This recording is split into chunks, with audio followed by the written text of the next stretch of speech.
Okay, so we got her kind of torn apart here, just the back cover off. Take a look. Doesn't look too bad. Sorry if I'm casting a shadow here with my fat head. I got a little eclipse action going here. So we're going to try to go over here with the camera so we can see what's going on. But doesn't look like there's any busted teeth. Still got a little bit of gear oil in there that we'll have to empty out, but that's not a big deal. I'm going to clean this oil, and then we'll measure the backlash and kind of go from there. Right now, I want to kind of just get that in there to sop up some of that goodness so that I don't spill this shit everywhere, because that's my move. I want to make it so that it's an absolute nightmare. Nothing really looks too burnt. There's no real issues with the teeth. Everything feels nice and sharp on there still. Pattern that's there, very full pattern. So I mean, and there's really like no side-to-side play, and nice tight setup here. So I'm actually very happy with it. I'm going to measure the backlash. I'm going to set up a magnetic dial indicator just to check it to make sure. But I'm real happy. I'm real happy with the way that this thing is looking on the inside. Best money spent eBay purchase. So go figure. But overall, could you shut up over there, Cricket? It's not going to happen. He's just going to keep talking around the entire time. But yeah, guys, so what we'll do, we're going to tear this apart. I'll show you. I'm going to measure it. I'll set the dial indicator up. We'll get some measurements on it just to make sure everything's good. I'll put a little drag on it. And then, you know, I'll measure backlash on it, and we'll pull this out. We'll swap ring gear over. I got brand new bolts. I told you I got new bearings. So we'll put new bearings on it. I'll put the bearings on the Speedmaster. We'll shove this baby in, and rear's done. I am going to clean it, though, because this just the... I'm not a snob, but this guy needs to get cleaned up a little bit, just because the car is looking nice. The rest of it's got to look nice, even underneath. So stay tuned. We'll get down to business. I have this set up with my dial indicator, and I'm going to try to get this set up in a way that I can measure backlash. Essentially, what I'm going to do is lock the pinion and then try to rock the gears back and forth. Now, I'm on cardboard, so there's a little bit of slop there, but I'm going to try to get this set up in a way that you guys can watch the dial indicator. Like so, okay, so like you can see it's moving, like this whole thing's right. There was like no backlash in this.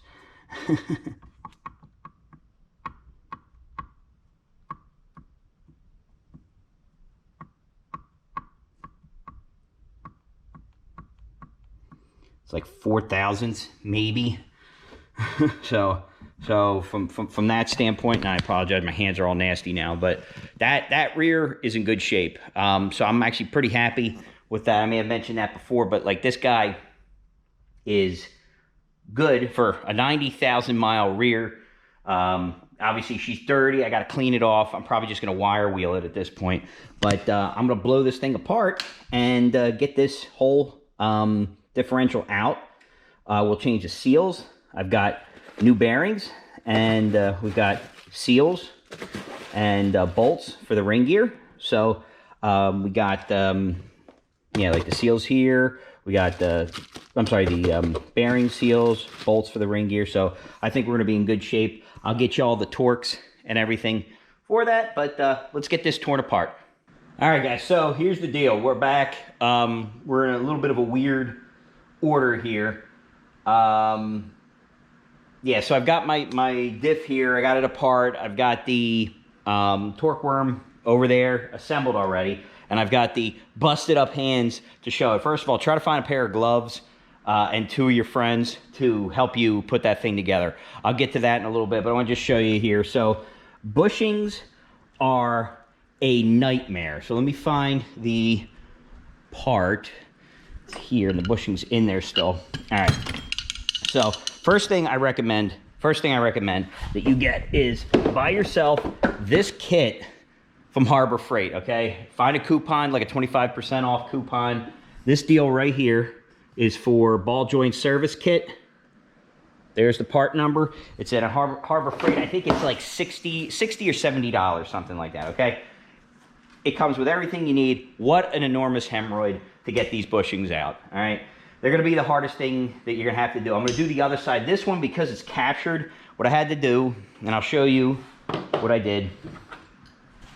I modified the tool. So you can see here, this was, you know, perfect cylinder here. And sorry, you can't really see that, but it was a perfect cylinder. And what I did was beveled the edge. I cut it back here, and that was so that you could slip it inside of this pocket and have it concentric with the bushing itself, with the mount.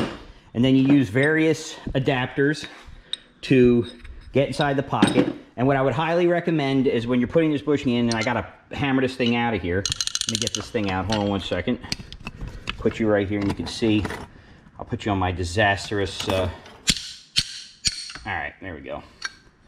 All right, so the bushing goes in this way. You can see I cut it, I mangled it. I did about 50 different things to possibly get this out before I was sawing it with a hacksaw. And what actually works the best, hammer this edge in. It's the underneath edge down here. Hammer this in so you can get a good bite on it. Start with the smaller adapter. So this one, underneath, pushing up underneath it this way, okay? And then eventually you're gonna bottom out. So then what I did was got this collar right here, shove that in. Well, so actually no, what I did was I got a bunch of washers, stacked them on top of it. Got the washers at Lowe's or Home Depot, whatever ones.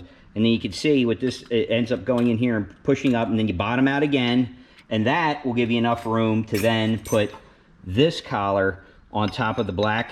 Actually, what I ended up doing, I think, was originally pushing on this, but it was a little, you can push on this, but it comes in a little bit of a weird angle.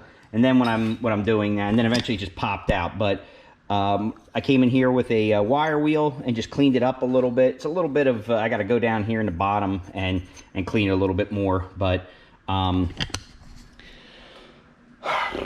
whoa, okay. Here's, so a few bits of advice. It's not particularly difficult. Don't get frustrated. You just got to you got to actually just be smart when you're working on it.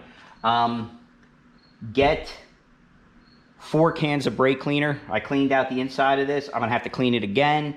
I ran out of 2 right now.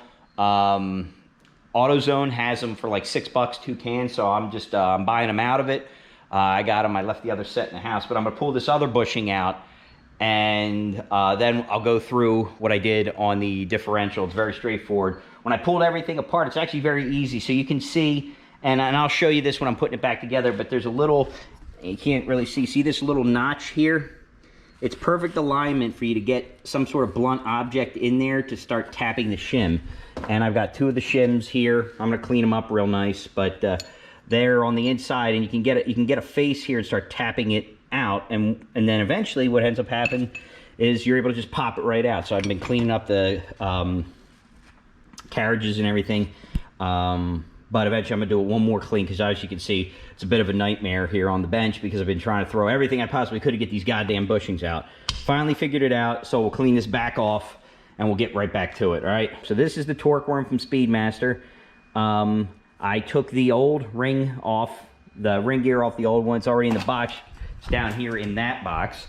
And pressed on the new bearings. And I got a new toy over here. And just a quick walk over here. Picked this up. Ridiculous sale. Had to do it. But this is my new 20-ton press from Harbor Freight. If you haven't noticed, I've been picking up a lot of Harbor Freight stuff because they've been having some really good deals. Basically just chalk the thing up in there. Put a socket from my 3/4 inch drive, and one of these guys worked perfectly, sat right on the bearing surface. I'll grab this just to see which one it was, because I was going through my different bearings, but I'll show you. This guy, yep, this is the one. So it clears the center, which is like where the input shaft goes for the axle, and it sits right on the inner surface here of the bearing, which is where you want to press. Comes down, bottoms out here. You just basically keep, I just applied pressure till it stopped moving, and didn't go nuts, and because you don't want to crush the sleeve in there, and boom, she's good to go. Did that both sides. And this guy, woo! Okay, so this is what you call Mount Holly bastard thread, or at least that's what we call it. It's a buddy of mine, good friend in high school, was a fireman, and in a town not too far from here, and all the fire hydrants had reverse thread on them. So it's a running joke. It's Mount Holly bastard thread, because I'm a moron. First of all, I bought this 2 Christmases ago. Was on sale at Lowe's, 600 foot-pounds. There is not a damn thing in this garage that this thing can't take off, or if you want to ugg it and never take it off or break a bolt. Which, getting to why I say that, let me just slide that in there, get that out of the way. So, forgot that it's bastard thread. Knew it, forgot. First bolt, had it in what in every other application would be removing bolts, snapped it. So after I got done filling my pants with the duty, trying to figure out, like, great, I already screwed up that royally on the first shot. How do I fix this? So luckily, that was actually in my favor. So I got my drill, and there was enough there. When I drilled into it, it zipped the thing right out. So one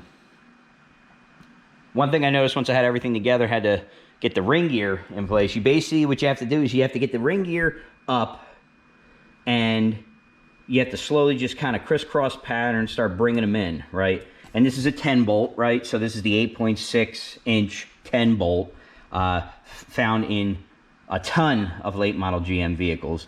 But so you kind of do that up to a certain point. Then you got to bring this guy up to what I believe it was 86 foot-pounds. That is not necessarily a lot, but if it's spinning, it's a lot. So what I ended up doing, and big thanks to Matt and Frankie, they stopped over, they dropped off my new drag radials that I just had done.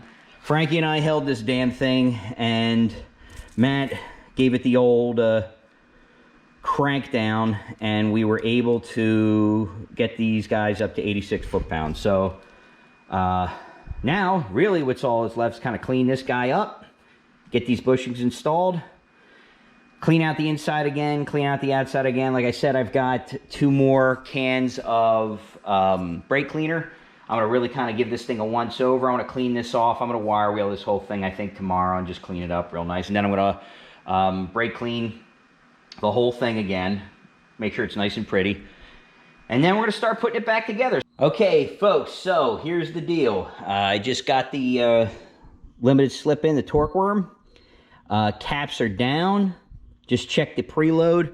6 thousandths. I'm pretty damn happy. I could not ask for much better than that. So I'm going to paint a pattern on it real quick just to see what we're dealing with, just to make sure. But 6 thousandths of backlash is about as good as anybody could hope for. And I got over here in this bag, Amazon thing. It's just to paint the gear pattern on, so we can just check to see how the engagement is. I feel pretty good about it. I don't think I necessarily even need to check it, but I'll do it anyway. I'll show you guys what type of pattern it's showing on there. So give me a couple minutes, I'll get it set up.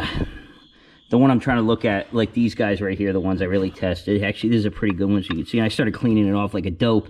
I forgot to, man, this does not show up well on here. But the pattern is, and what I end up doing is I put a glove on and drag it against the ring gear while I'm spinning it, because you got to preload it a little bit, because obviously you're going to have the load of the car on it.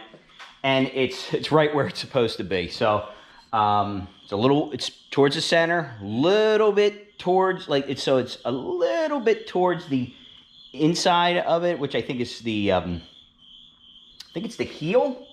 I remember this side. It's towards this side ever so slightly. It's a nice wide pattern, down a little bit, and it's nice and fat. So it's not up at the top of the tooth like it's going to ride over top of the tooth. So I am extremely happy with this.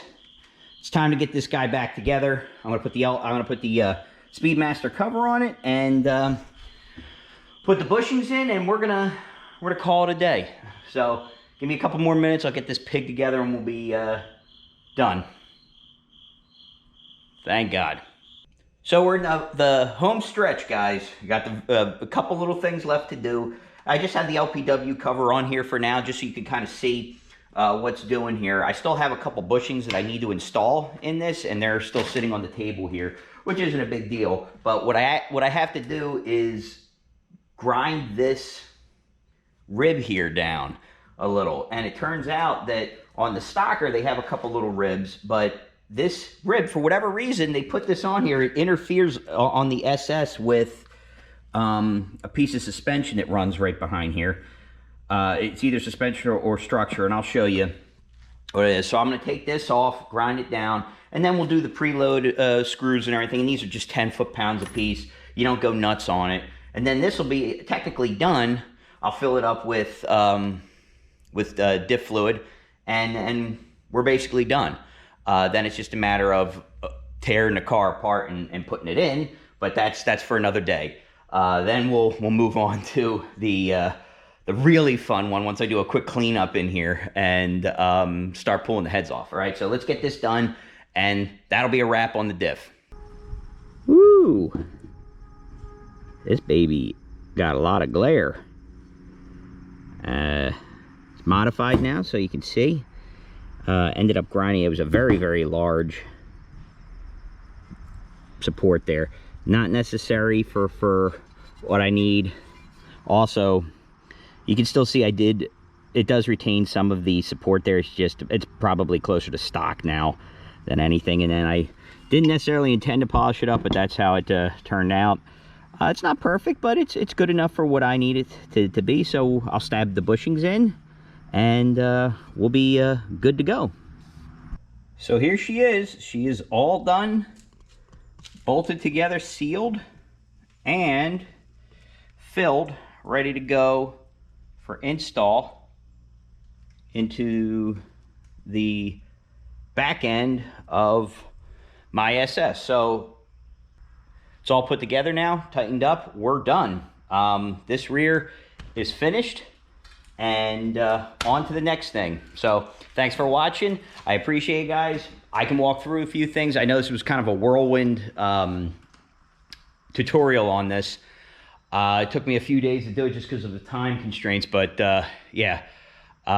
Sorry for the length. If you have any questions on how to tear anything apart, don't hesitate to reach out to me. I'll have my contact info. Obviously, you can comment on this thread, comment on this video, and if you want to reach out to me, you can get a hold of me. I'm always pretty accessible. So take care. Thanks for watching, and on to the next thing.